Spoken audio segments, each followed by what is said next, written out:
the show with me, Dan, and my guest, my dad. How you doing, Dad? Yeah, I'm good, thank you. How are you?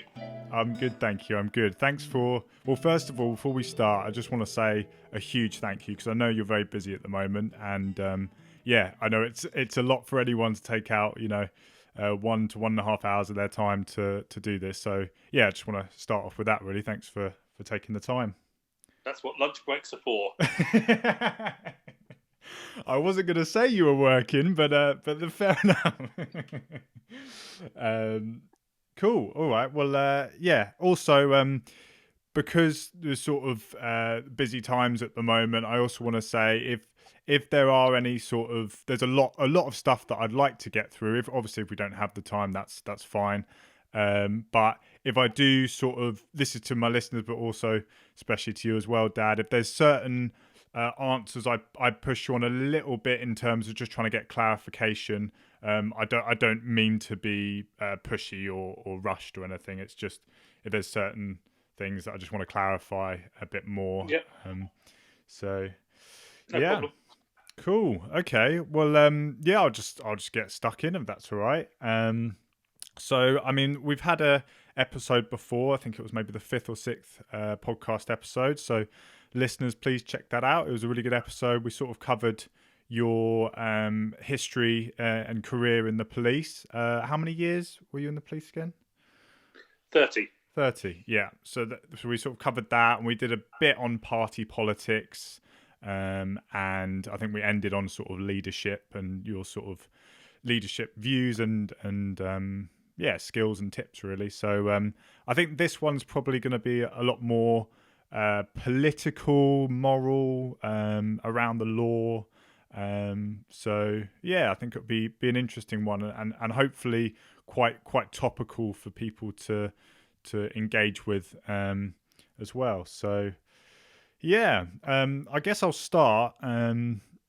So one of the reasons I wanted to talk to you this time is I sort of contacted you about it, and I realised that, or as we've all realised, the police seem to have been coming under more scrutiny over the last year. I don't know if you agree or disagree with that, but from my perspective, it seems to be more scrutiny. That may be because of social media and everything's getting more scrutiny, but particularly the police, so that sort of including like the COVID restrictions and policing the protests and the recent vigil. And this new bill that's come out recently, which some argue it increases police powers. I guess to start off, when I first contacted you, I asked if any current serving sort of police officers would be happy to talk on the podcast. And you sort of mentioned that they wouldn't be allowed to if they're currently serving.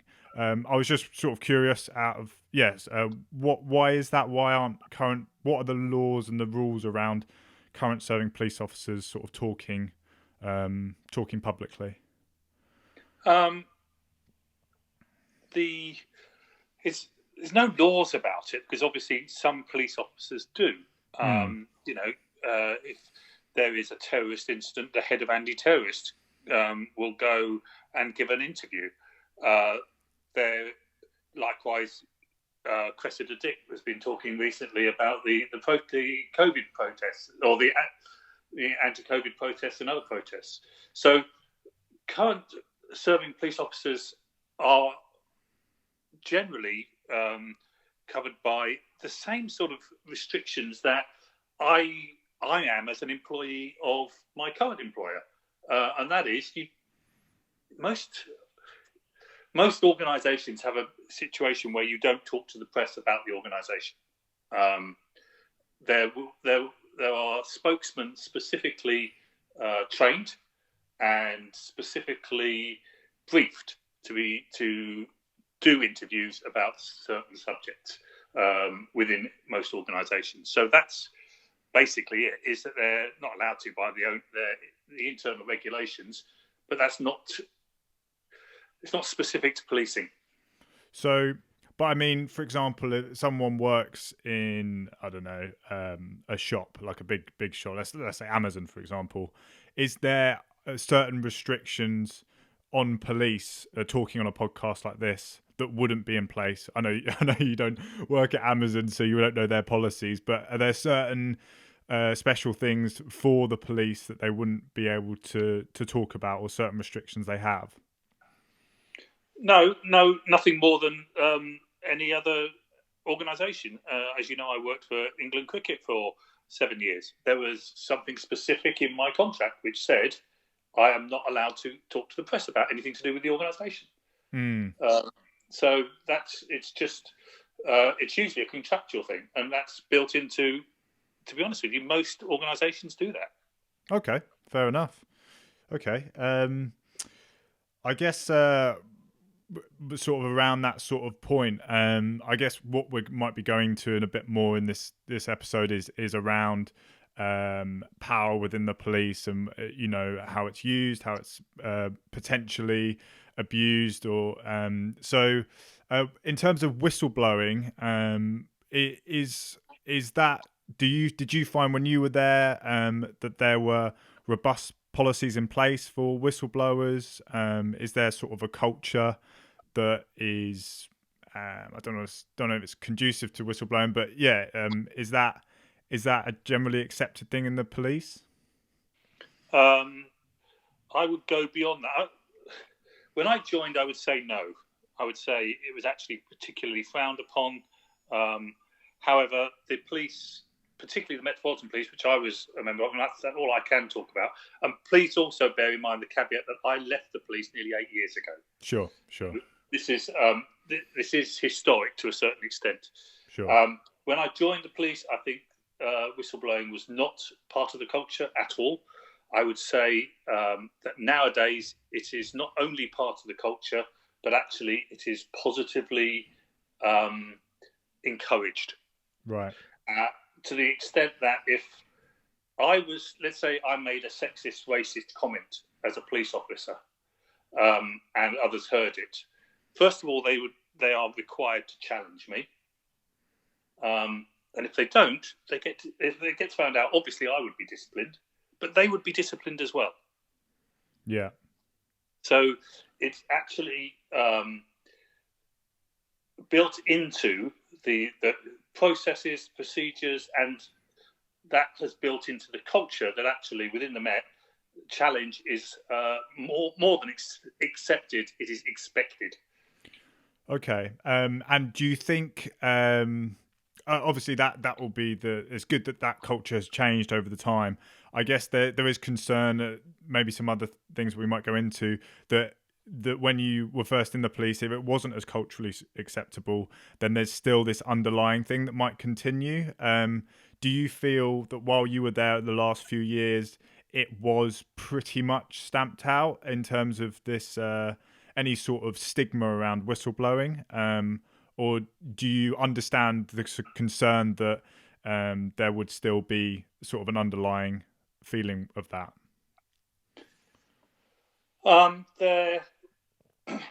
You will never cut it out of any organisation. Sure. I think the Met has done the police generally, and the Met specifically, because that's my experience, has done an enormous amount to try and stamp it out. But I do believe that there will always, culture change takes time. Especially in an organisation. Well, the Met is nearly 50,000 people, and the police across the country, I don't know how big it is altogether, but changing the culture of an organisation that big takes time. So I would say it was, by the time I left, it was doing well. I had no reason to suspect it was going any other way than continuing. But I don't think you'll ever cut out the stigma that may be attached by some people to whistleblowing. Yeah. And it's actually a very difficult thing to do sometimes. Yeah. So what? Is it a difficult balance? I can imagine in any organisation, because you have to expect a certain amount of loyalty from your employees, but at the same time, you don't want. You also, any good organisation will expect them to point out when they're going wrong.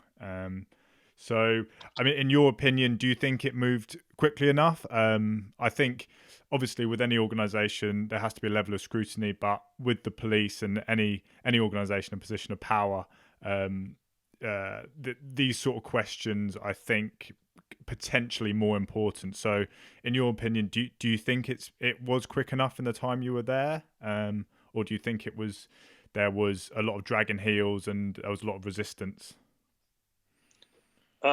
There was a lot of resistance, and that's why culture change takes time.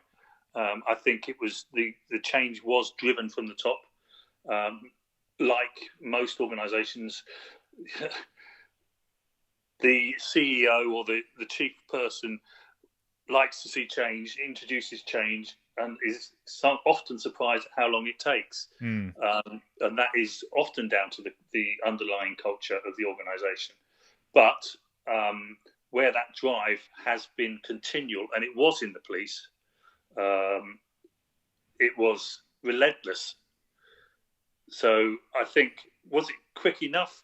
I think that's a very difficult one to say. Quick enough for who or for what? I think it was as quick as it could be. I think the drive, certainly at the top end, to change things was relentless. Right. Okay. And in terms of your personal views, what are your personal views on whistleblowing and people like Edward Snowden, for example? Sorry, Edward Snowden did what? Oh, okay. So, sorry. So Edward Snowden was he was working for the CIA, and he released a lot.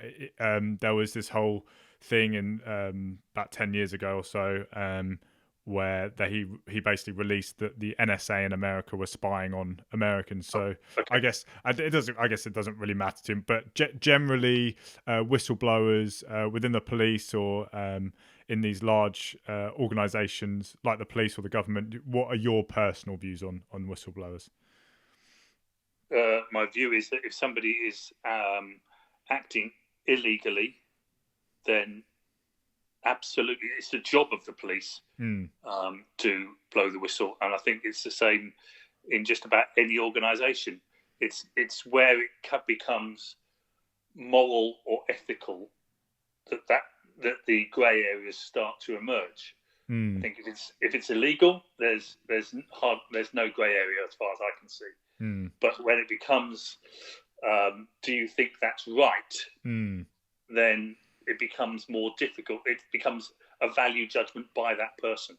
And again, I'd come back to the police's view on that when I left was report it anyway, and we'll make that decision for you. So absolutely, I think in order to change the culture, whistleblowing is an important part of that in order to change people's attitudes, change people's beliefs, and to move the organisation in the way that it should be going. Sure. Okay. And in terms of this is going a bit deeper into the sort of psychology of the police. Now, this question isn't a personal question to you. This is just generally, you can include a bit of your own mindset in it, but also the people you worked with, and just generally what your views are. So, the police. Well, correct me if I'm wrong, but the main job of the police is to enforce the law, and it could be argued that could it create, or has it created, in the psychology of the police sort of day in, day out, is there a danger of a more black and white authoritarian mindset going into police officers, in going into their psychology? For example, I can imagine, again, correct me if I'm wrong, that debate isn't a big part of the job. It's sort of like not quite at army level, but you get your orders, you do that, and the law is the law. And that. Do you think there's a danger, and have you seen any dangers in police officers you work with in that sort of authoritarian, black and white, I'm the boss sort of thing coming in, that sort of mindset? Okay. First of all, the primary object of an efficient police is not to enforce the law. Right. Okay. It was written in 1839. 1829, sorry, the primary object of an efficient police is the prevention of crime. Right. So okay. it's working with the community to stop it happening in the first place. That's why you have police patrols. That's why you have, you have people at demonstrations, police officers at demonstrations. It's there to prevent crime happening in the first place. Working with the community, with society, to prevent crime happening in the first place. The next bit is, if crime happens, you've got to do something about it. So the basic premise of your question is almost wrong, in that is not what policing is all about. Now, where your question is right is that the way the police is structured sometimes, or in some certain circumstances, is that some roles are specific for arresting people or enforcing the law. And there are many, many occasions when the police have to enforce the law. In those circumstances, absolutely, it's I'm right, you're wrong. It's almost, it's almost one of the reasons I joined the police was actually I want to be one of the good guys. Mm. And they're the bad guys, and I've got to do something about it. And at that point, there is no debate. We can have if I've got to arrest somebody who's smacked his wife around the head, there's no debate about that at that stage. We will interview him or her back at the police station once they've been arrested and things like that. But there is an enforcement requirement at that point. Sure. But to say that is the basic thinking of police officers, I think is wrong. Sure.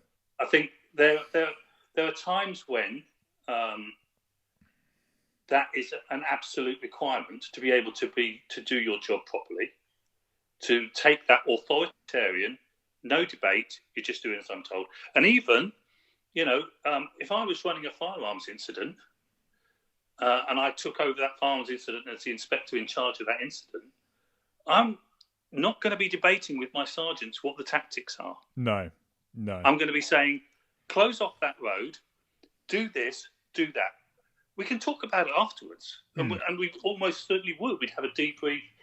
We'd have what went well there, what could have been done better. And that's the case in any major incident. You'd do that. But at that particular time, I don't want that argument with my sergeant or my PC. I just want them to do it.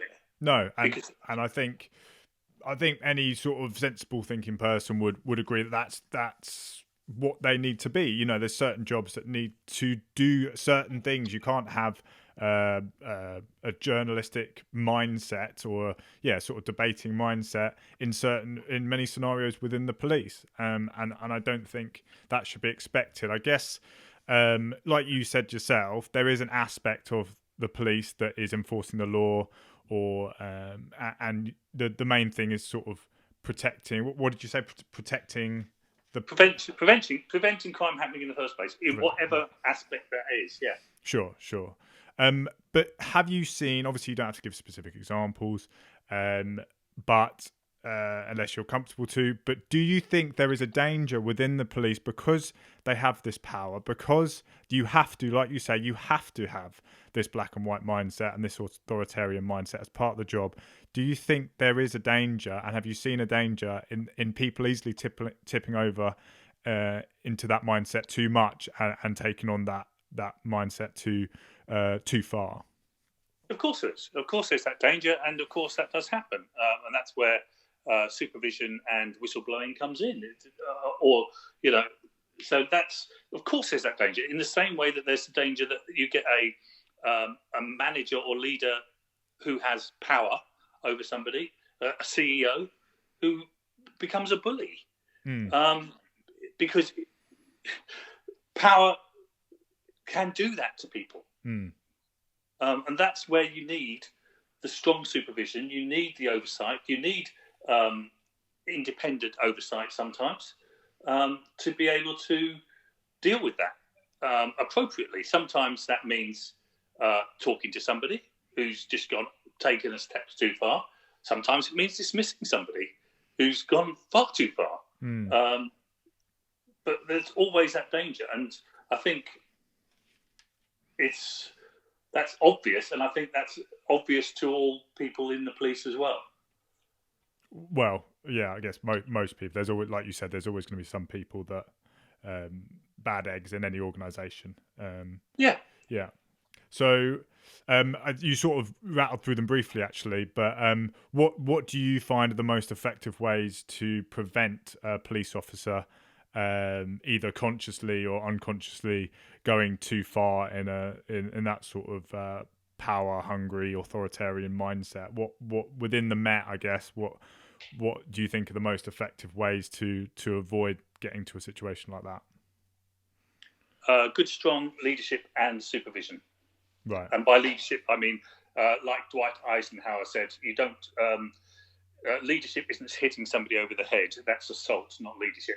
It's about leading people, leading by example, by setting clear standards, objectives, and sticking to them, and making sure that when people do overstep the mark or do something which you're not happy with, you have that discussion. You have maybe a coaching discussion, or you just sometimes just tell them off or deal with them in some other way which is appropriate to the situation. I think that is the number one way in which you can deal with it. Having a mentor that you can look up to and follow their lead type thing. I wouldn't go so far as a mentor. I think it's just a level of supervision or a system of supervision which allows for that to be checked. I had when I was an inspector at Tottenham, I had what I called my simple man speech. So my sergeant, new person on the team, knock on the door. The sergeant would knock on the door. Governor, do you want to do your simple man speech? And then this person would come and it'd be, I'm a simple man. And what we do is we work with the society, we prevent crime, and when crime happens, we try and I'm talking proper crime in my eyes, not people speeding and things like that. But when crime happens, we arrest the right person with good evidence and we convict them. So I don't want you making up evidence. I don't want you, stitching people up or anything like that. That is my expectation. We'll prevent crime, and then when crime happens, we will do something about it in an ethical and proper way to get the right person in front of the court. Yeah. So that every single person who joined my team knew what my expectations were. My sergeants knew what my expectations were. And that was enforced or reinforced every time I did a briefing, every time I did a debrief, every time. It was just part of the culture of my team.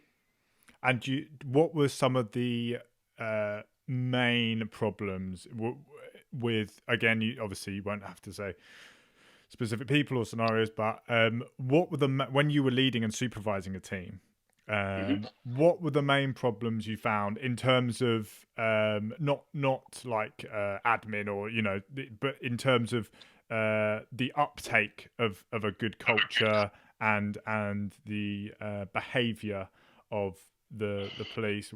Were there any things that would come up and were quite common in the first, let's say, 5 years of being fairly new and trying to get your bearings? I think you've already alluded to the throwback to a previous culture, which wasn't great at times. So there was some hanging on to that. And I think most of it, to be honest with you, is frustration. I think it's built out of the newbies being frustrated. No, I think anybody being frustrated, anybody who's trying to do their job in a police officers trying to do their job in a criminal justice system, which is so heavily in favour of the perpetrator and not in favour of the victim, creates enormous amounts of frustration. And that's where people start trying to cut corners and trying to,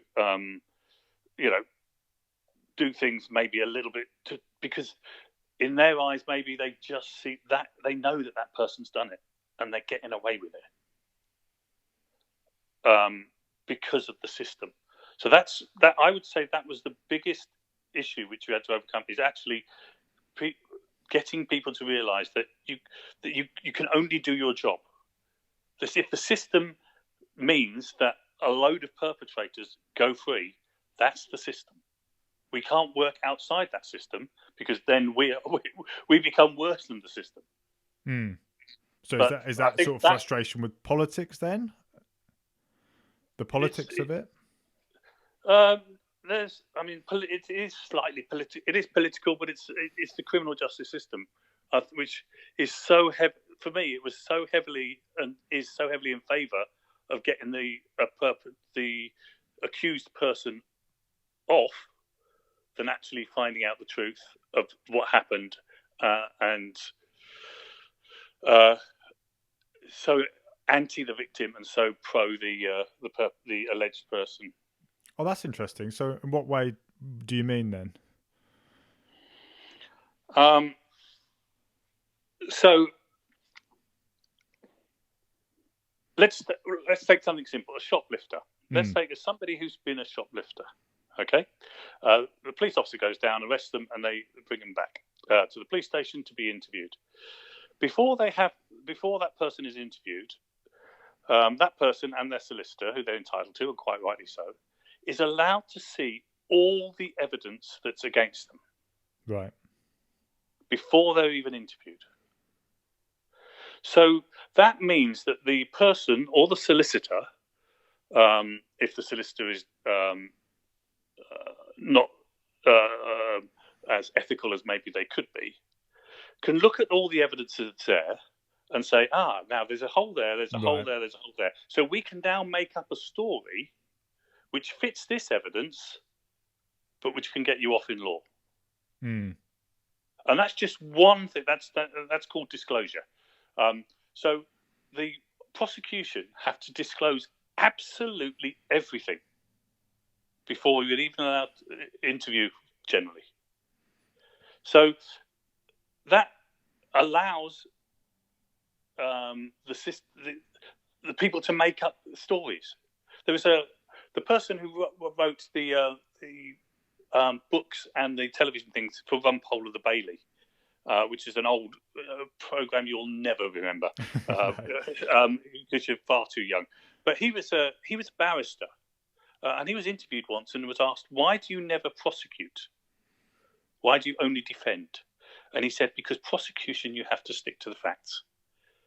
Oh, right. And there's no imagination, there's no creativity there. Whereas with defending, the sky's the limit. Right. And it's that sort of thing, which is so. And I'm not, I am not the sort of person who wants somebody who is not guilty to be found guilty. Yeah, of course. I really do not want that. What I do want is the person who is guilty to be found guilty. And like you say, it's searching for the truth that is the important thing. So whether they're guilty or not, if you find out the truth, then that's the important thing, isn't it? So it is for me, but it's not for the legal system. Sure. The legal system is about a gladiatorial. This is my gladiator. This is gladiator, and you find a way of fighting it out within a system, as opposed to let's try and find the truth. Is there that, because I'm not sure what the reason for that be. I could probably guess, but it sort of could fall maybe into human rights or some sort of rights that have been enshrined, at least in our laws. Is there a lot of that? Do you feel like there's sometimes where the police go against the human rights and these other rights that are, in quote marks, inalienable, and that can cause a frustration as well? I don't understand that question. I guess sort of broadly, the human rights, they're there to protect people in a very general way, and I don't know if it's a right in this country that you can see the evidence. I don't know that would be human rights, or I don't know. Is there that? Yeah, I don't know if I've made it any clearer. Yeah. Well, no, that's that. that is a criminal justice procedure which was brought in, I think, after 1984 sometime. That's a criminal justice procedure which may have been built on the fact that people have been not doing the right thing in the past, or keeping evidence back, or whatever it may be. I don't know what, but that is the process now. In terms of human rights, I think police officers are some of the, when you talk about the Human Rights Act, the human rights, the European human rights, I think police officers are some of the biggest advocates of that. And it's human rights as a whole. It's not, this is my human right. So I have the right. Let's take the demonstrations recently. I have the right to demonstrate. But yes, you do have the right to demonstrate. But you've got to take it as a whole. Human rights are about everybody.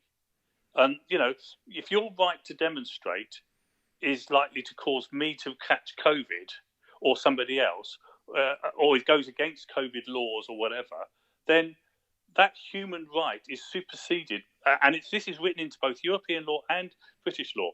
The human rights are superseded by the actual written constitutional law. So you may have a right to demonstrate, but you don't have the right, whilst during that demonstration, to punch somebody, because the laws of assault take precedence over your human right to demonstrate. Sure. I guess the devil's advocate argument would be people who are very much really either behind or big advocates of human rights would say, once you start to take away some human rights. So I guess this is a good example, protesting during a pandemic. We will come into that more a bit later, but just as a general human rights question, I can see where you're coming from, that it impedes on someone else's human rights if you protest because you're spreading the virus, and then that causes danger.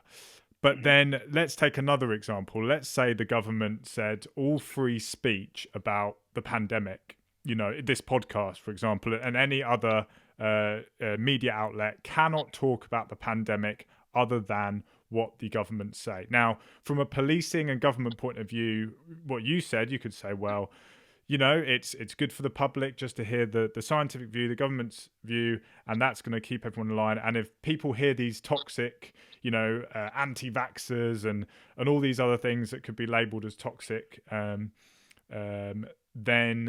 that's bad on other people's human rights and compromise their safety. So do you see how with something like protesting, if you start to compromise on the human right to I think it's gather, I don't know, but yeah, protesting, peaceful protesting, then it's a sort of a downward slope, and it can slide into the powers that be getting more power, and therefore human rights start to diminish. Do you understand that sort of perspective? Yes, I understand it. I don't agree that that's, and I think it's certainly possible. You've only got to look at Russia, you've got to look at China, you've got to look at many countries around the world where those human rights are denied.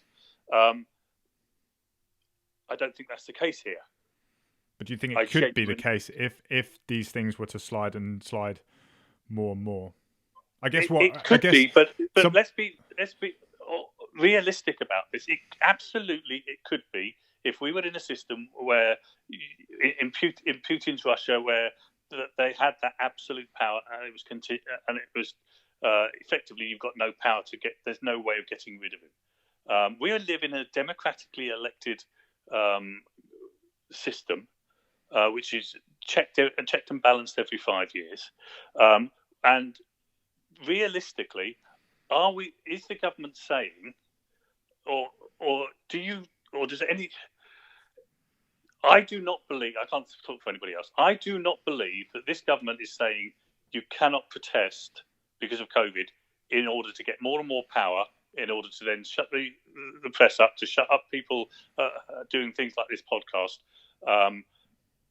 I do not believe that. I believe it is possible, but I do not believe that to be the case in this country at the moment. Do you think because of this government, or do you think because of this country as it is? I guess the reason No, I think it's not this government. It's not this government at all. No, it's this country and our system, and the fact that actually we value freedom of speech and we allow freedom of speech incredibly. I guess the other side of the argument, which I think I don't really have a strong view on this, but it's something that I am confused about, because I think what you're saying is down to, I think the difference in opinion maybe comes down to fragility, the fragility of democracy, the fragility of our systems, and in other times I might fully agree with you, but I think what we've seen happen in America is quite unbelievable, and that is the free world. You know, their laws and generally are a lot freer. Their capitalism is a lot freer. They don't have as big a welfare state. It is the free, you know, but something as fundamental as elections, you know, by the right wing party, was a massive threat to democracy. And I think with times that we live in like that, when stuff like that is happening and it's almost become normalized, then can you see how when there's, you know, in a country like the UK, which is a great free country like America, when some of the freedoms like protesting, like free speech, if they were starting to compromise, even within a COVID, you know, situation, then can you see how it can get quite bad quite quickly? So, you know, if Trump had got his way and the whole election was delegitimized, it wasn't just Trump, it was most of the Republican Party, or at least half the Republican Party, that said, you know, these elections weren't fair. Do you see why people are scared that things like infringing on human rights can slide quite quickly? To a certain extent, yes. But you said this has become normalised. I don't think it has. You look at the reaction around the world to Trump and the Republican Party under Trump. I think it was, this is not normal. And let's be honest, let's get back to the reality is he's not there anymore. As a result of elections, he's out. He's in the wilderness. And the chances are, I don't think the Republican Party will get back. They might do. Who knows? But the reality is, we could go, what if, and can you see that this might cause concern? But the reality is, he was who he was, an absolute travesty for democracy and for the free world, I think, in my opinion.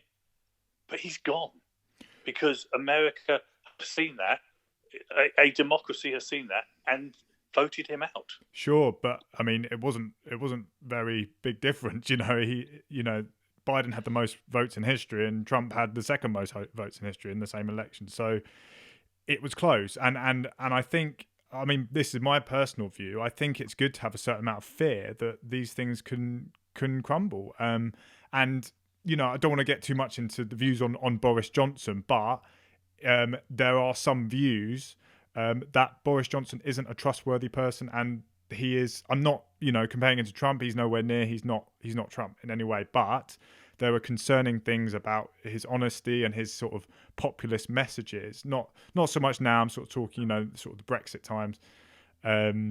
So even though you trust, you know, our current government and our system, I guess, with certain things happening around the world, with Russia and China and America sort of slipping further into this sort of authoritarian thing, there is, I think, a healthy fear in this country, and all countries really, that it is fragile and that we should be careful what rights we take away. I agree. I absolutely agree with everything you've just said, except the bit that I trust this government. Okay. Fair enough. I don't trust any government, and I think it is that healthy fear. But you did say you trust when Boris Johnson says, you know, that you can't protest or whatever, but you trust he's not doing it for the wrong reason. I do. I believe that the government is stopping protest at the moment because of COVID. I do believe that, yes. I do believe we're in the middle of a pandemic, and I do believe that they are basing that on the science and the person I love the most at the moment, which is Professor Chris Whitty. I listen to him more than I listen to Boris Johnson. And have you got a little shrine of him? Yeah. And Hancock is just without the hand, as far as I'm concerned. So Matt, so you mean? It's not that I trust. It's not that I trust the government. I do trust at this particular time. I do believe that they are saying, do not protest. Do not protest because of COVID. In the same way, they're saying, don't go out and meet your family because of COVID. Don't have your family round. I haven't seen you face to face for months, Dan. Months and months, and that hurts. All my kids, I haven't seen them face to face for months, and I do not believe that the government is doing that to keep us apart, or to go against my human right to see my family. Because it is built into human rights. It's a right to family life. That is one of the human rights. So they are going against that. But I do believe it's for the reasons that we are in the middle of a pandemic. And I do believe that that's the reason they're saying do not protest in groups. Do you think a lot of the disagreement that's happening then is down to intention? If Trump was in power, you might be saying a very different thing because you might see it as a power grab. Do you think that maybe it comes down to the trust of the intention of the government that's currently our government? Yes. Yeah, I think that's a fair comment. I think that's a fair summation of it. Cool. Okay. Well, yeah. I mean, yeah. But I also agree that you do need a sceptical view of any government, and I do think in the same way, going back to the conversation we had, which sort of led up to this, you need a sceptical view of your police officers to make sure that they're not overstepping the mark. Do you think? Sorry, that's just my last question on this sort of thing. Do you think there is enough evidence there for people to question Boris Johnson's trustworthiness? Not in terms of the pandemic necessarily, but his history. I think, yes. I think, we've discussed this before, Dan. I don't trust politicians. I think they lie. They don't answer questions. They answer the questions that get set to them with the questions that they want to ask or they want to answer. I think there is good reason to distrust most politicians. There are some who I wouldn't put in that category. We've discussed that before, and I think we mentioned it on the last podcast. So I think, yes, Boris Johnson is you should question his trustworthiness across the board, and I do think that with every politician. Okay. So I guess we'll sort of shift now and just talk more specifically about different subjects over the last year. So the obvious one is COVID. And maybe you've already touched on it. Can you just give sort of an overview of what your view are on the COVID restrictions? They are there to protect society. I think they are stringent. They've been very, very hard to comply with. And it has caused incredible difficulties throughout society. Social, economic, mental. It's just incredible how this pandemic has affected society. But I do believe that those restrictions are necessary because when they've been enforced or when they've been in place, the incidence of COVID has come down massively on both May, June, July last year and January, February this year. Okay. I know you've already mentioned it in that answer. I just sort of want to push it even a bit more. So I'll just sort of throw out a few statistics and stuff. So the numbers of people, these are all BBC reports, the numbers of people reporting moderate to severe symptoms of depression has doubled since the start of the pandemic. Police recorded 259,000 domestic abuse offences between March and June, 7% up on the same period on 2019. And the economy fared very badly last year, adjusting for differences in methodology, still leaves the UK towards the bottom of the league of economic performance. I know we're not economists. I know we can't look at all the figures and really, but in your opinion, do you think the restrictions and the lockdowns have been worth it? And I'm not. I know. I just want to say for myself, without you repeating it again, I do know that you absolutely feel for all the people that are going through either economic hard times and domestic abuse and mental health. But as a whole, do you feel, looking back, if it could be done again, that it was worth the lockdowns for these other? I don't know. That's a horrible way to put it. It probably is. Yeah, I understand what you're saying. I understand. Well, was it worth it? Yes, I think it was worth it, but I do think massive mistakes have been made. I think Christmas was an incredible mistake by this government, allowing people to meet over Christmas, even for one day. By allowing people to do it for one day, they did it for many more. And getting people's hopes up as well. Yeah, and look at the spike. Look at the spike afterwards. My wife's a funeral in the funeral business. January and February, they have never ever been so busy, and it was tragic. So of course the domestic abuse is dreadful. Domestic abuse goes up every Christmas. I know that. I was in the police, and you have to deal with it. It's when families get together and are stuck inside together. That actually a domestic abuse goes up. So it's no surprise. It's wrong. It's no surprise that domestic abuse. I always mentioned mental health has gone up. So was it worth it? Yes.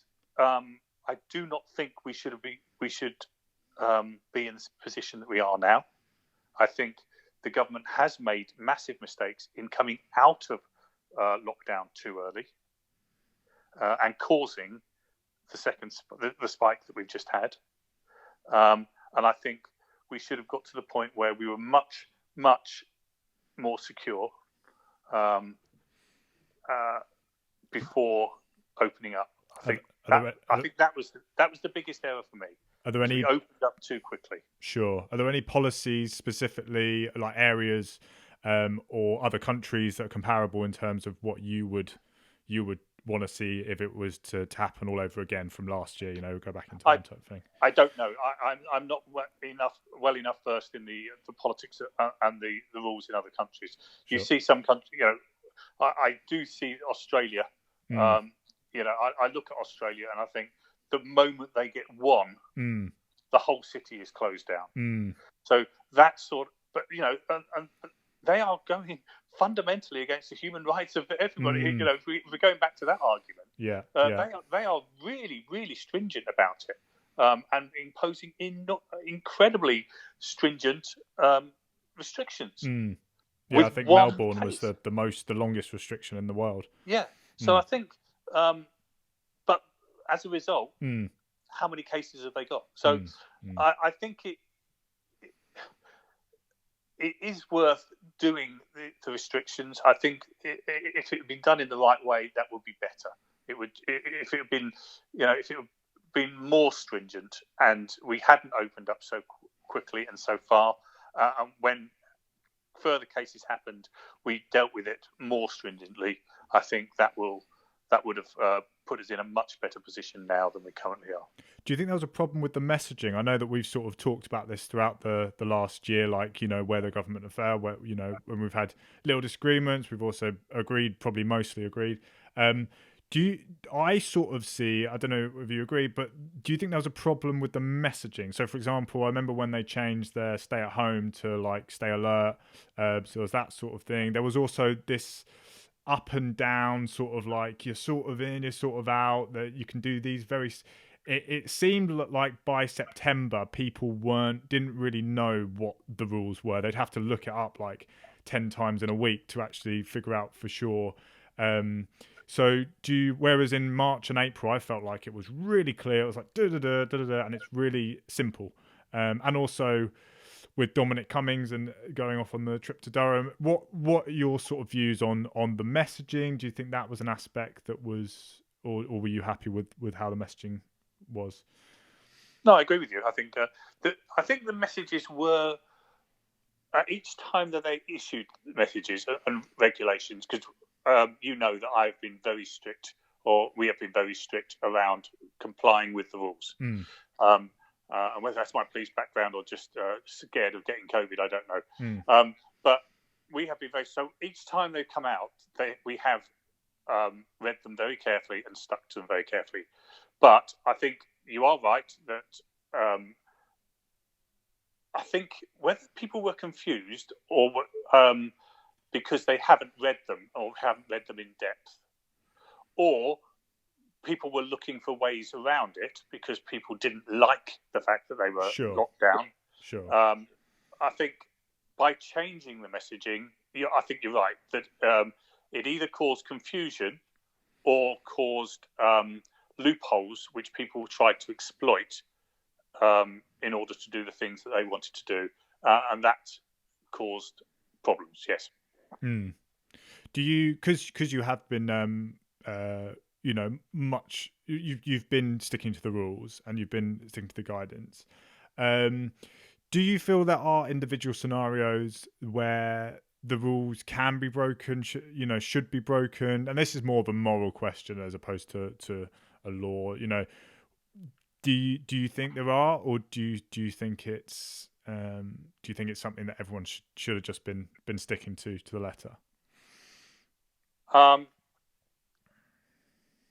For example, I guess if a friend of yours that lives, a friend of mine or something lives close by, or let's say they don't. Let's say they live maybe a 20-minute drive away, and they're suicidal, and they're basically they haven't got anyone else to talk to, and they've only opened up to me, and they say, look, I'm and I feel that the best thing to do is just to, obviously I know this is an extreme example, but is to drive up there and actually see them in person and do something about it. If I had felt like I had no other options, if they said to me like I need to see someone now, or I'm going to do it, whatever.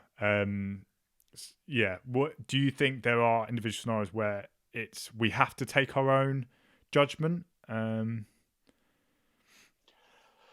I think there are possibly extreme examples like that where it can be done. I see massive problems with that because what is somebody's extreme example is I haven't seen my mother for she's in a nursing home and I haven't seen her for 6 months. I've got to see her. She needs to see that could be an extreme for them. That is an extreme example because they're used to seeing their mother every day. Let's say they're used to visiting her every day. So where do you draw the line? What is and that's the problem, is where you draw that line. Overall, I would say that there may be extreme examples where it is justified morally, but I honestly believe that if you open that door, you're opening a Pandora's box, and somebody sees that. Look at Dominic Cummings. Everybody, so many people said, well, if he can do it, I can do it. So you open it just a little bit and everything streams out. Everything streams through that. So there is a general rule, I would say, stick to the rules because they are there for everybody's safety. Sure. And again, I'm talking morally now. I know you were as well, but in terms of Dominic Cummings, there is a difference, I feel, a big difference between anyone who's in the public eye, especially a politician or a police officer or someone in a position of power. I think there is a difference between someone in the public eye morally than someone who's private. Of course. Yeah. And I was just using that as an example of how you open the door a little bit and a load of things through it. But the same could be used, in so many circumstances. So if it wasn't somebody in the public eye, if those two women who were caught, I think, having a coffee together at a car park, and that was against the rules. It was enforced, and then the police actually withdrew it because of the outcry in the press, and as a result, then loads and loads of people were meeting for a coffee. Right. So it doesn't. It's not a matter of. I was just an example of opening Pandora's box, and that's the concern. It's such a with moral things or ethical things. Therein lies the problem, because what is moral or ethical for one person can be a far extreme to what is moral or ethical for somebody else. Is that why? Now, I can see absolutely why you would want to go around to your friend's house, and in that situation, I would say, is that not a matter for the police or emergency social services first? Sure, yeah. But there's no other way. I can see that, but that might, as I say, that might be interpreted that that's okay. It's perfectly okay to go and see my mother in a nursing home because I haven't seen her 6 months ago. For 6 months. So your main concern is I guess what we were talking about with the human rights downsliding. Once you start to ease restrictions in the downsliding on a personal level, then it will go down type thing, and you'll start to do more and more, and your friends will start to do more. And that's what we've seen that happen.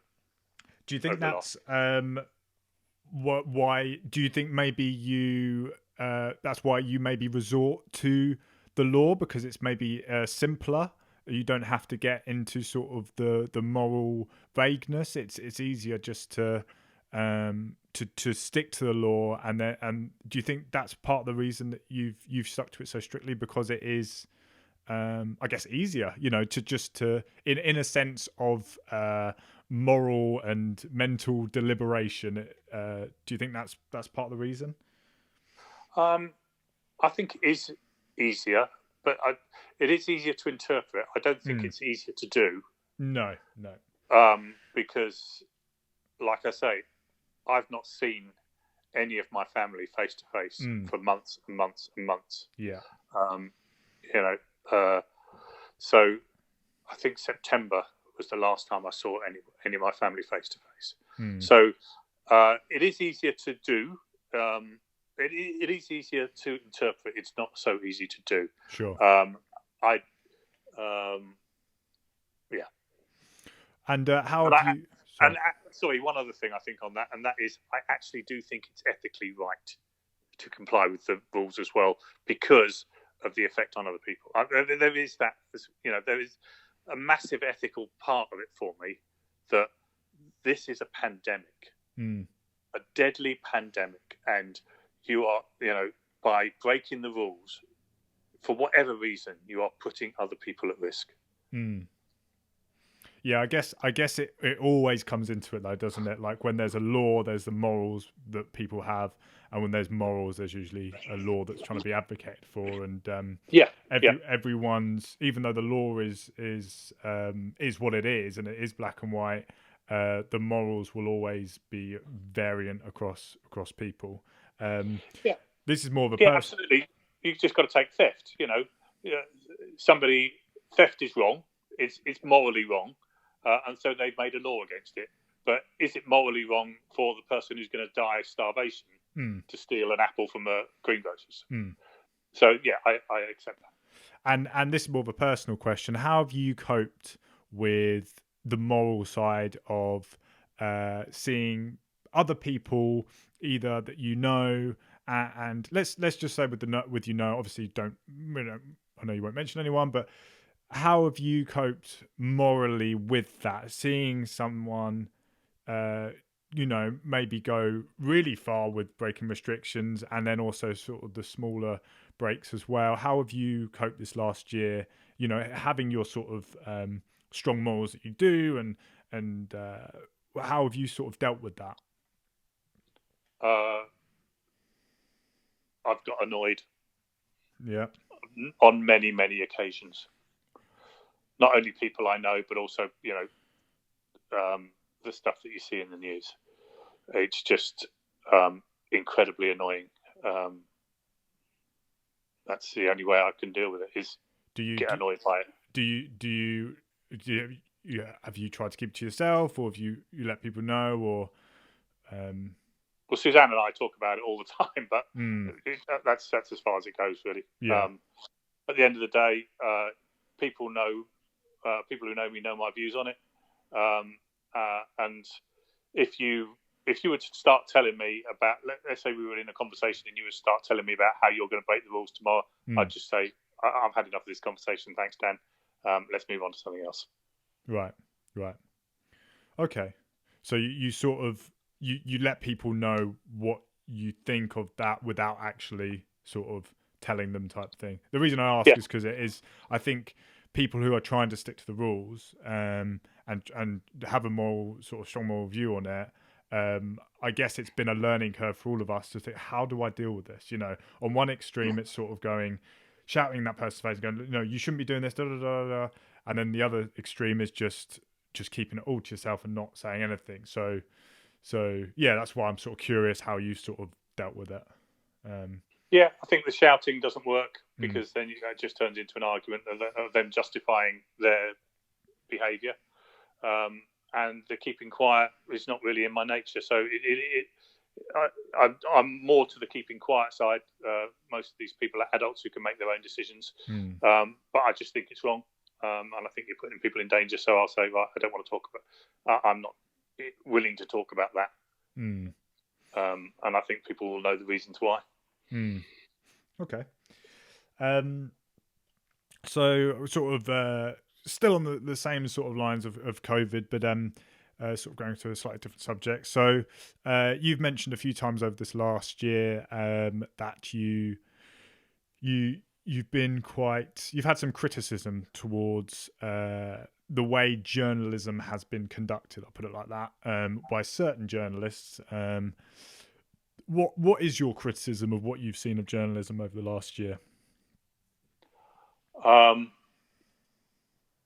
It's not balanced, and it's is one. And secondly, sorry. Oh, I'll deal with that one first. Yeah. Yeah. Sure. It's not balanced in that, and I'll take Laura Kuenssberg. I watched Laura Kuenssberg on the night of the Brexit. I think it was Brexit, or was it the European elections, when the Brexit Party did really well. So it was after we voted for Brexit, but before it actually happened. And the European elections and the Nigel Farage's Brexit Party did really well. And I thought, I hadn't come across her much before, and I thought, what a brilliant journalist. Putting both sides of the story very well, very articulately. I was really, really impressed. And then COVID happened, and I have to say I have been least impressed with Laura Kuenssberg than probably just about any other. Peston's pretty good, pretty poor as well. But in terms of, so overall, journalism towards COVID has been very, very one-sided. Now, I understand that journalists have to challenge what the government are doing in this sort of circumstances. In any circumstances, they have to challenge it. But it's only been challenged. It's only been the negative reporting, the negative outcomes. Up until... So what do you mean exactly? So what in what way are they unbalanced, and what side do you think they seem to be on? They are on the side of everything the government do and have tried to do is wrong. And in what way do you think that they've done that? Because, like you said, the questioning is a part of their job. They have to hold power to account. How are they supposed to have? How do you think they could have done it better? While still holding power to account. Well, first of all, the second part of my point about journalism was questioning. The questioning has been pathetic, actually. if you watch back the last 10, 15 weeks of briefings, since regular briefings started up again, the government plus the medical experts, Whitty, Valens, Van Tam, whoever, they've all given a briefing for about 15 minutes. And then the questions from the journalists have been asking a question that has been already answered in the briefing. Right. It's actual complete waste of time and effort. So all the government or the medical people do is repeat what they've said again. Some of the better questions have actually been from members of the public. Sure. And it appears that in the questioning point of view, they have a question which they are going to ask no matter what the briefing tells them. It's pathetic. It's absolutely pathetic question. They're not reacting to what the briefing is and then thinking, like, extrapolate that. How's that likely to affect? Okay, here's a good question. They've got their question before they even start. It really is poor questioning, in my opinion. Sure. Yeah. And but I understand that they have to question the government, and that's fine. But in terms of the questioning is always accusatory. It's not. It's always preambled with, "Do you not think you should resign because," or something along those lines. Piers Morgan's favourite question. But yeah, it's that sort of thing. It's not actually seeking information. And then when the briefings or the questioning is over, they only put the negative side, how bad everything is. And it's only recently, and it's the government who has put in the positive side. 844,000 people vaccinated yesterday. But that hasn't come. The government are putting that out. That's not headlines on when they're BBC or ITV or other people or Sky are talking about COVID. That's not the first thing. It never is. So there's never any positives, and there are some real positives here. Now there are. Sure. I mean, I just want to say, just for the sort of other side's sake, I have actually seen the sort of main headlines about the vaccination rate and how well it's going in the BBC. But I get that maybe on the whole you haven't seen that much of it. First of all, I sort of want to just, with the questioning thing, I don't feel the need to go too much into that, because I actually agree. I think, we've talked about this before, but I found in many cases, whether it's the briefing room or Dominic Cummings. I mean, the Dominic Cummings one, as I mentioned to you before, was such a missed opportunity. I really love journalism. I love good journalism, and for me, that's why I completely agree with you about the questioning, is because you also believe in journalism, and that is more, you want it to be better. You want better questions, and I think in that sense, I completely agree. The Dominic Cummings one was a massive missed opportunity, that he never really talked to the media. They had him sat down, like a duck in a barrel. They could have bombarded him with really nuanced, interesting questions, taking what he just said, but every single reporter that went up to the mic pretty much said, "Do you think you're better than everyone else?" Pretty much that, and it was just a massive missed opportunity. So I just want to say that first. In terms of the questioning, I do completely agree with you. I think it's been really poor. And this, I think we're probably talking, this isn't across the media as a whole. There's obviously been many, many good reports. And, I think the Daily Mail, even though I'm very, very not a fan of the Daily Mail, I think these sort of newspapers actually have started to, last year, they've started to do really good work. But anyway, so that stuff I don't think we can really go too much into. But the balance one, I'm still sort of to come back to that.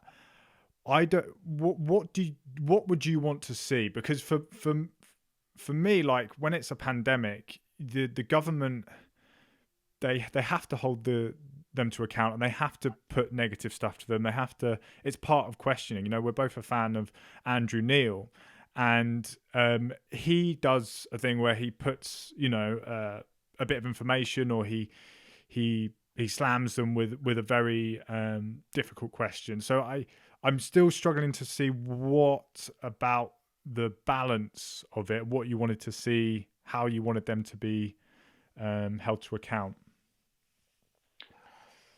I want what do I want? I suppose I want them like I want from the criminal justice system. I actually want them to ask questions and find the truth, rather than preempting it with the Piers Morgan. Do you not think he should resign because? And most of the stuff that they're doing is around how badly they've done. And I understand they need to question that, but it's after that when you see so we've had the briefing, let's say, and then they take another half an hour to talk about it afterwards, and it's always the negatives. There's never anything about what has been done that's positive. What's the truth of the situation. You know, they only ever interview nurses and doctors who are thinking of resigning, let's say, as opposed, they don't talk to. I know I love him.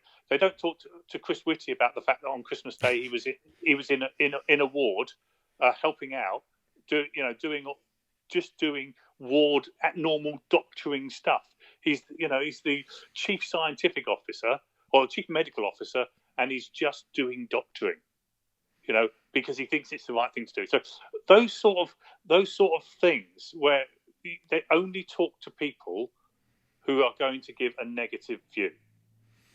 There are lots of good things going on.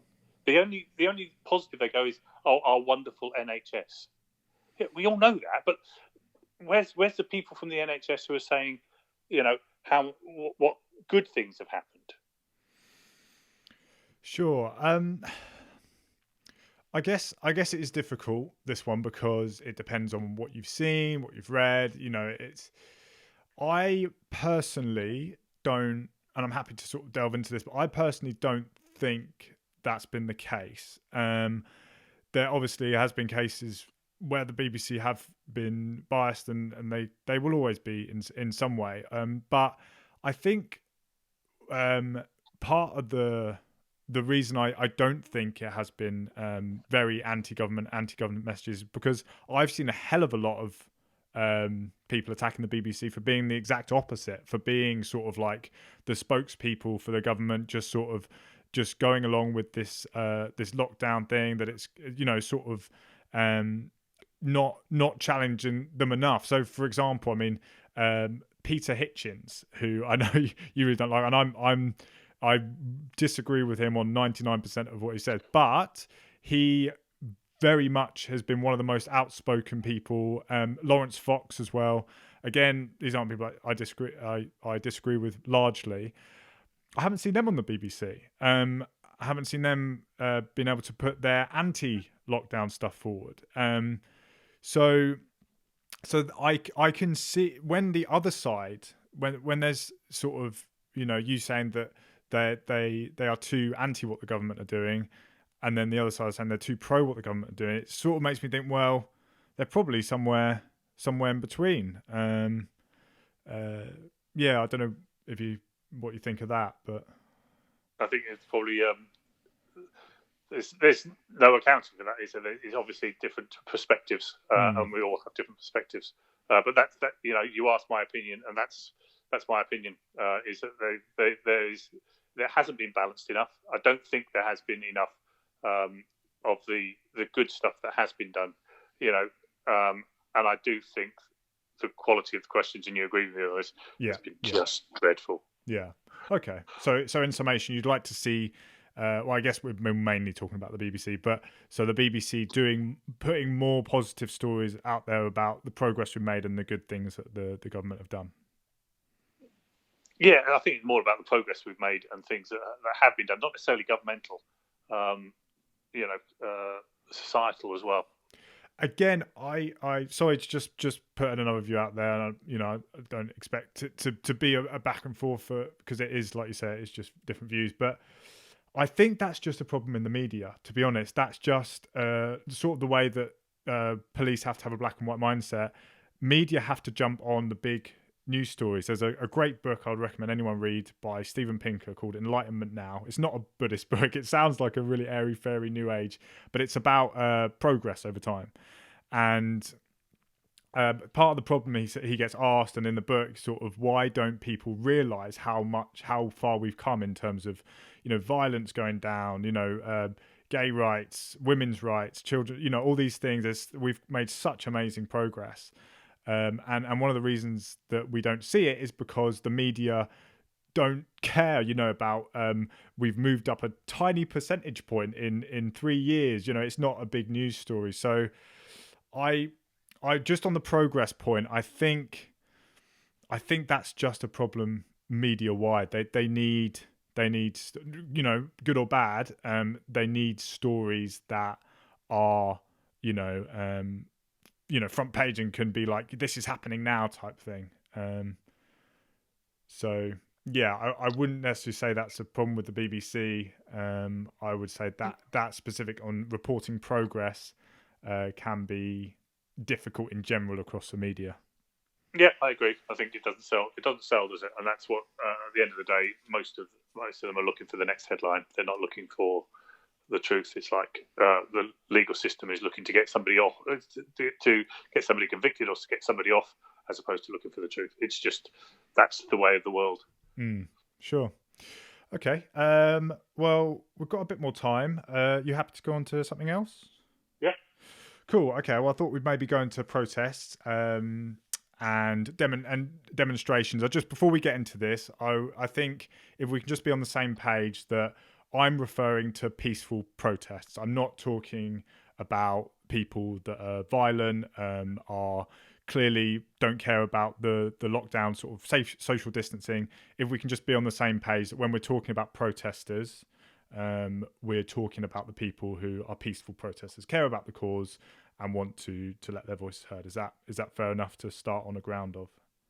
It is, but you've got to bear in mind that my experience of peaceful protesters is that most people who go on protests are peaceful protesters, but on just about every protest that I've ever policed, there are people who are hell-bent on violence. Yeah, I completely agree. And or going beyond peaceful protest.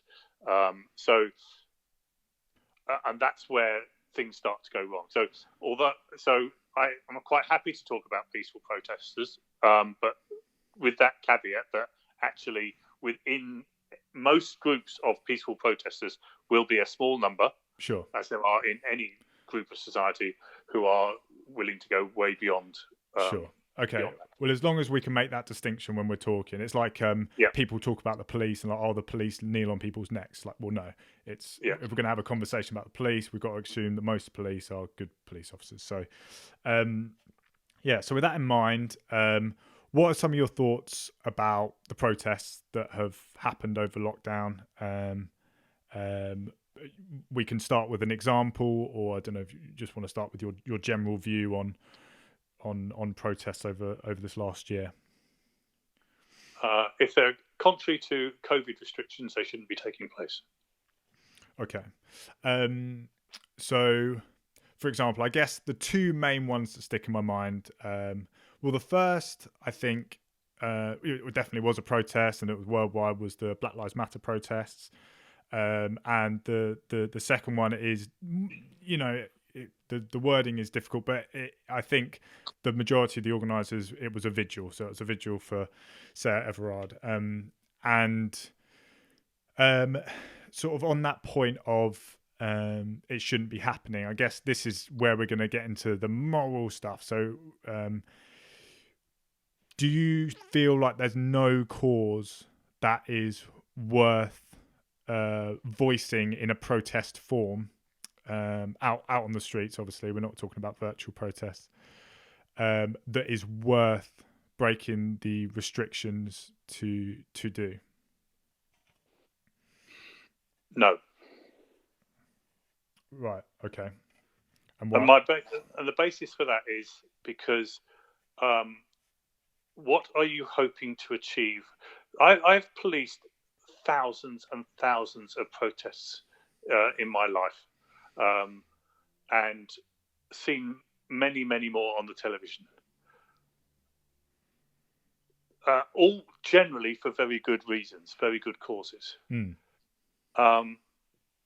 And most of them have achieved absolutely nothing. No change, no nothing.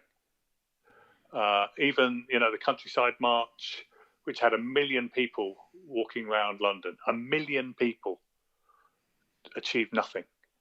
So I am totally behind people having a view and expressing that view, and even protesting outside COVID, or demonstrating,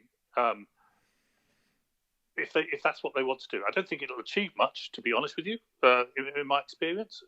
But they're perfectly entitled to do it. But if it's going to achieve very little in reality, because it doesn't, just having a group of people standing as a vigil, or a group of people standing saying that they support Black Lives Matter,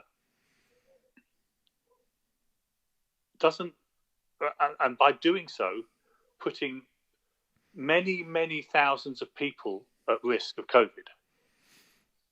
Okay, so maybe if we could focus in on your sort of view on protests first, because for me that seems like a very bold statement, and I think to people, to some people that would be, especially maybe more liberal people, a protest achieve nothing is a very bold statement, and it doesn't achieve change. It very rarely achieves change. You went on a Black Lives Matter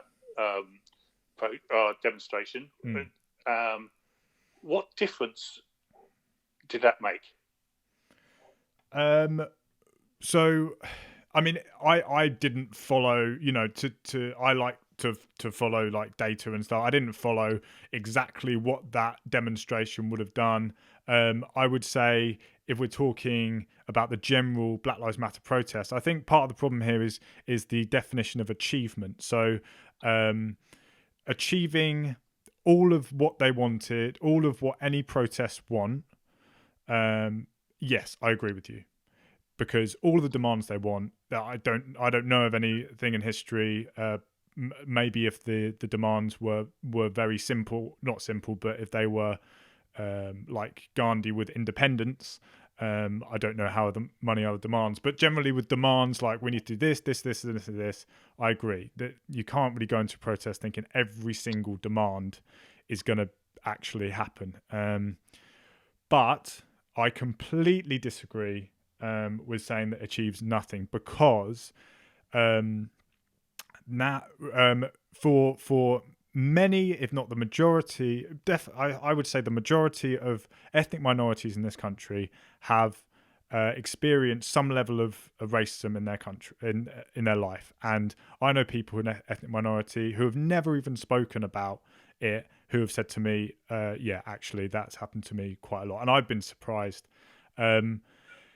So for them, it's for this particular protest, the Black Lives Matter, it's bringing, and generally with protests in general, what it achieves at the very least is getting the conversation going again. And with the Black Lives Matter protests, there has been a massive conversation in this country, and you may say, "Oh, what's the point of conversation?" But it matters, No, I wouldn't say what's the point of conversation, Dan. I wouldn't say that at all. Okay, quite the opposite. Sorry. Quite the opposite. I think the conversation is good, but my question would be: do you think that conversation hadn't already started as a result of George Floyd and what had gone on in America? Do you not think that conversation had already started? It was already going across the world, and you standing on in that field in St Albans, do you think that encouraged the conversation? Because I don't think that made. I don't think anyone was paying attention to me specifically, but you know what I mean. You know what I mean, Dan. That's what it's. Well, it's being part of a movement. That conversation was had started already. Okay, So, I'm not. and you being involved in that conversation, I completely support. I completely support it, but I don't think you needed to go to St Albans and stand in a field with a load of other people with the possibility of passing on COVID, um, to be to had to start that conversation. And that's what I mean by not achieving anything. Achieve, achieving change is what I said. It doesn't change anything because that conversation had already started. Sure. I don't know whether to approach this because there's a lot of things to sort of approach in this from the scale angle or the conversation. So, because you said like you standing in a field, I don't know whether you sort of feel like that's sort of comment is around one person can't do anything. Can't, is it that? Is there that aspect to it? I'm just trying to get to what your core No, beliefs are about. So, do you feel like one no, person can't make change? I'm no, just no. asking. It's not that. I don't. I have never. I have rarely, if ever, seen um, demonstrations result in change of the change that people are there to demonstrate or protest for. I, Well, I do believe that you need to have the conversation. I do believe that one person can make a difference. right. Okay. Okay. Absolutely, one person can make a difference, and one person or one person leads to two people, leads to four people, and big demonstrations show whoever, whether it be the government or society or whatever, the strength of feeling. Right. So, is that not I achieving understand, something? but it shows the strength of feeling. But what I'm saying is, you don't need to do that in a pandemic situation. You don't need to do that. You don't need to put other people in danger in order to get that message across. Sure. If we can just leave the I know that you do feel strongly about that, but if we can just leave the pandemic out for now, just to get to your views on protests, because you seem like you know when you say something like it achieves nothing, it's I can't ignore that. You know, I sort of want to pick into it a bit because I'm sure there's many people who feel the same. So I fully support your right and everybody's right to demonstrate and to show the strength of feeling for a particular cause.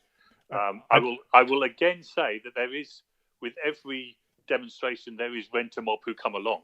Yeah. But for peaceful people who want to show their support for a cause of whatever that might be, absolutely support it. I've policed it in that respect. But do you for okay? many No, years. I get that. I understand that you support the right, and I completely accept that you see it as a human right, and you see it as it should be legal. But you don't seem to think you don't seem to believe in it that it's does anything. That's what I'm getting. Yeah, at. yeah. I would never go on one because I think it'd be a waste of my time. I don't think it would achieve anything. Okay. I would rather write a letter to the government department or speak to somebody, because I think that's more likely to achieve something. Okay. Well, maybe get a petition up to show strength of feeling, because actually you normally get more signatures on a petition than you do get people at a demonstration. So that I think that possibly shows strength of feeling even more. So it's just I can't think of a time, well, many times, where it's actually made a difference to, say, government policy, to how things are policed, or whatever they're protesting against. I get that. Because there's people listening, and I've definitely felt this when you said it, that writing a letter, if you're let's just say a black person who lives in I think it was Bristol, where Edward Colston's statue, and if you've written many letters over the years saying there's no clarification about his background in slavery, I'd like this, and then nothing happens. I'm not condoning sort of ripping the statue down. I'm not saying I'm against it either. I'm just sort of saying there's many people who think writing a letter or signing a petition is much less effective than actually being part of a very, very visual thing that's going to get in the media. So in terms of the conversation, I definitely think that protests start a conversation 100%. And the reason for that is let's just take a few examples. So the Extinction Rebellion one, like the and then maybe we'll do one that I disagree with. So the anti-vaxxing protests and the Black Lives Matters. Yes, George Floyd, there was a horrendous thing that happened to him, but there's horrendous videos throughout the internet of people being killed by the police, but that starts a conversation. But if it doesn't go anywhere, if it doesn't result in, it's worldwide protests of Black Lives Matter, that's gonna make the news. You're not gonna. It's surely you can see how that starts a wider conversation. And the same with Extinction Rebellion. If somewhere gets flooded, that is a story in itself. But if you then bring in this sort of climate change and the effects, and you're making that message, then just saying, oh, there was an island in Indonesia that there was a little bit of flooding and 3 houses got destroyed, that's not going to make anywhere near the news, and therefore the news will not create a wider conversation. Companies, individuals, governments, they've had to, because of this social pressure that protests create, they've had to start thinking more about how they conduct themselves and certain ways of doing things. What do you think of that? What difference has it made? What has changed as a result of that? That's my question. What has changed as a result of Black Lives Matter? You say people have started thinking differently, but what has changed? That rogue police officer who killed him is still being prosecuted. Mm-hmm. Is still going to be prosecuted for murder. Is it fair that you're only seeing change as law and law changes and actual changes in the legal system? But that's what the protest is generally wanting. No, I don't. I really don't, because I think generally they do. You're protesting about something. No, I completely disagree, because people like David Attenborough, for example, what have his programs changed? We don't know, but we know that a hell of a lot of people are watching them, and a hell of a lot of people, as a result, have become more aware of climate change and the effects. So it depends how you judge anything changing, and yes, if you like I said at the start, if you see it within the confines of legality changing and actual laws around it, then yes, very little does change after protest. But in terms of the public awareness and how they change their habits, how they interact with people, thinking again about maybe some off-color comments, with the recent Sarah Everard thing, when people do a big demonstration, it gets on the news, and because it's on the news, people are more aware of it. And yes, there's then debates on both sides, but that's a good thing. And I think, I could count, point to a million examples of change if that's what we want. So I watch a lot of filmmaking videos, and like famous directors and things like that, interviews. Countless of them since last year, Black Lives Matter protests, they're talking more about race within films. They're talking about, for example, the last episode I did was about script writing. So one of the script writers said, what I realized a few years ago was to not write the color of someone into the script unless it's absolutely crucial. Just little changes like that. And that's just one small aspect of filmmaking. In the BBC, for example, on the news, I saw a lot of stories last year about sort of black police officers coming out and saying about, this is something we might get into more, coming out and saying that the racism they've experienced like only a year or two ago within the police. And so it creates a platform which can create massive change for an individual who's like maybe experiencing racism, and they don't feel like, and you feel like it's normalized.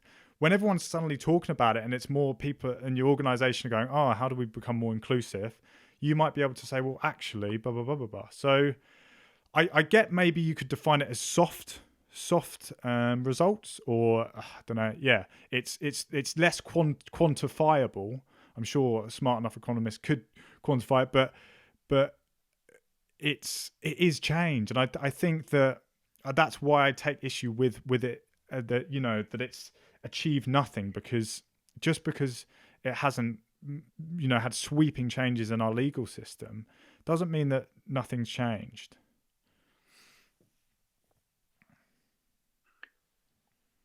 So that was sort of my answer to your question about what's changed since the Black Lives Matter. I accept that people may be thinking differently, but I think I think most of these changes were happening anyway. I honestly do believe that. In my experience of the three places that I've worked specifically, most of these changes are, you talk about inclusivity. I've been talking about inclusivity within my work environment specifically for years. Let's look at where the barriers are to inclusivity. What's stopping women getting to the top? What's stopping Black people joining? Whatever it might be, the whole gamut of inclusivity.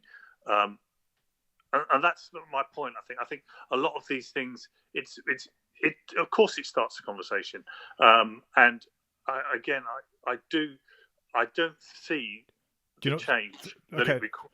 But the last thing is, the last thing I do want to say is, I do absolutely support the people's right to protest. It is just at the moment in the pandemic situation that this came from your question. Your question was: is there any cause at the moment which should allow people to protest in a pandemic? And I said no, because I don't think the whatever it might achieve is worth putting thousands of lives at risk. Sure. Okay. I will come back in a sec. I really like to budge you a little bit. It may take a few more years, but I would like to budge you a bit on this change thing. Because I mean, from a marketing point of view, just seeing it from a purely sort of black and white marketing point of view, when adverts are on the screen, it makes a difference. It gets more revenue. Like, how much revenue is obviously dependent on the quality of the advert and whatever. But let's say it's an advert for a charity. Yep. Can you see that protests are an advert for a cause and a charity? That they not in the sense that, like, adverts are really slick and glossy and they only say the good points. In that it's raising this, absolutely. There's many causes that need our attention. I see that. Police officers that are going through PTSD, or people coming back from the war. If for example, what's like a cause close to your heart that's not something to do with the police? Is there any? I see your point. I absolutely see it as an advert. I used to deal with somebody who was anti-terrorist, and he's in the days of the IRA when they were bombing London, and they didn't even the bomb didn't have to go off. It's just the fact they planted a bomb, made it on the news, and that gave that advertised their cause. So something I completely disagree with. I see that getting it on the news is an advert for the cause. Sure. So do you not see then that that's going to engage people, and then they'll change? They might change how they do things and how they talk about things, and even though these conversations have been happening everywhere for a while, it reignites it. It reignites this conversation, and people think again, maybe I made a bit of an off-color joke at work about a black colleague. Maybe I'll apologize for that. I shouldn't be doing that. Maybe I'll chat to them. These sort of changes start to happen, they bring them up again. And even though you said you've been sort of fighting or pushing for equality in the workplace for a while, it's not your only part of your job, and these things can just illuminate it for a time being, and I guess I'm just trying to see if you can see in that sense. Do you accept that protests can create absolutely change? I see that it can refocus attention. Absolutely, I can see that, and people think about it. I suppose in that respect there are micro changes which I accept, but I come back to that's usually not what the protest is about, and so it does for me. It doesn't achieve what they actually setting out to achieve. But I absolutely can see that if they set the huge target, which they never really are trying to get, but all they're trying to do is to start the conversation and see the micro changes, well then yeah, I can see that. Cool. Okay, well, I know that you've got to head off now. Yep. It's gone very quickly, actually. I've got a page of questions. But no, I've really enjoyed this conversation. Genuinely, I hope other people have as well, because it's such a topical conversation and it's so contentious.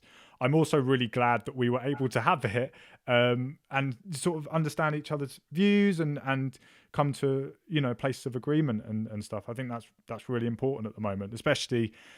Just to say my own views on sort of the police, I just think, getting into the nitty gritty of sort of the Black Lives Matter, that's another thing. But this real anti-police message that's going out at the moment, and anti-police protests that happen in Bristol, where they're literally attacking police, I think is absolutely disgusting. And I think sometimes these debates can be so toxic. So. Yeah, I just want to thank you for discussing these very contentious issues in a really fruitful way, I guess. Yeah, no problem. Anytime. Cool. Well, yeah. If we can find another time, maybe we'll go through my second page of questions. Which was about what? Very briefly. Very briefly, it was about the new Police Crime and Sentencing and Courts Bill. It was to do with police powers. And sort of like sexism and other stuff like this within the police. And yeah, so that was sort of along the same lines of what we were talking about. Okay. Maybe some other time. Sure. I do have to go. Yeah, okay. Well, thanks a lot, Dad. My lunch hour only lasts a certain amount of time. Good to speak to you. Take care.